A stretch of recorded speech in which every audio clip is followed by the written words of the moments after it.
Wow, আবির মেখে তোমাকে কি লাগছে, মিষ্টি লাগছে ভারী। তারপরে হলুদ কালারে পরে এসছো শাড়ি, আর আমি সাথে করে নিয়ে এসছি পিচকারি। কোথায়? হ্যাঁ কোথায়? এই যে।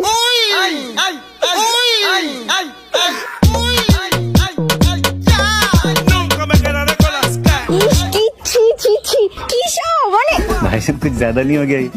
मतलब कुछ भी। কি সব মানে কি? আমি পিচকারির কথা বলছি। না না থাক, তোমার পিচকারি তোমার কাছেই থাক। হাতে নিয়ে পিচকারি ডাকে যে কৃষ্ণ মুরারি।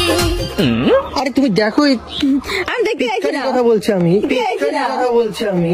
আমি পিচকারি কথাই বলছি। পকেটে ছিল তাই, পকেট থেকে না বের করে দেখিয়েছি তাই আমি পকেট।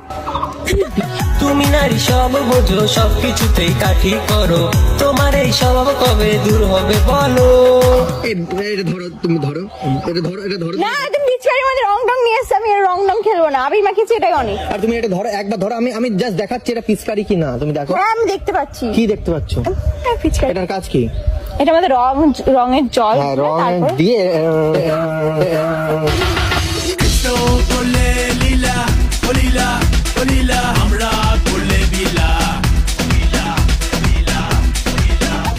ছেলেকে মেরেছে আমি পিচকারি। না মারতেও চাই না, আমার খুব ইচ্ছা মারার। আমারও ইচ্ছে হয়। কি ইচ্ছে হয় গো? আজকের দিনটাকে মনে রাখবার মতো ধরে রাখবার। পিচকারি আমার ভালো লাগে। আচ্ছা, তুমি মেরো বাড়িতে যখন যাবে, রাস্তার মানে রাস্তার সাইডে মারবো। তুমি রাস্তায় তোমার মা বাবা ধরে মারবে। এই বাবা, আমার সারা গা দেখো কি হয়ে গেল। দেখো তুমি আমার হাতে পিচকারি না মেরে দেখো কি হয়ে গেল।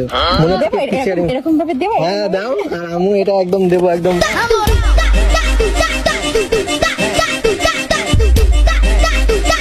ঠিক আছে, এইসব দেখে আমাকে বাজে বললে তো থাক, আমি সব ঢুকিয়ে রাখছি। মানে যখনই তোমাকে একটু নাম করলাম, যখনই বললাম সুন্দর লাগছে তোমাকে এই সাজে, তখনই আমি তোমার কাছে হয়ে গেলাম বাজে। আমি পর হয়ে গেছি। আরে এর জন্য কারণ নাম করতে নেই, জানো তো, একটা ভাও বেড়ে যায়। জলজান্ত প্রমাণ তুমি। আমার কোথায় ভাও ভালো? এত সময় খারাপ বলছিলাম, আমাকে ভালো বলছিল, আজ তোমাকে সুন্দর লাগছে। আর আমি যেই বললাম আজ তোমাকে ভালো লাগছে, আর সে আমি বাজে ছিল হয়ে গেলাম। আমি কি বলেছি তুমি বাজে ছেলে? কেবলই তো বললে কি বলেছি? কি অবস্থা, কি মাইন্ড, কি এসব। আমি মাইন্ড টাইম বললাম, বলছি কি অবস্থা, মানে একটা জিনিস দেখলাম এরকম বলাই যায় তো কি হয়েছে? আমি বলে আমি না দেখেই বলেছি, তাহলে এটা আমার ফল, আই এম সরি।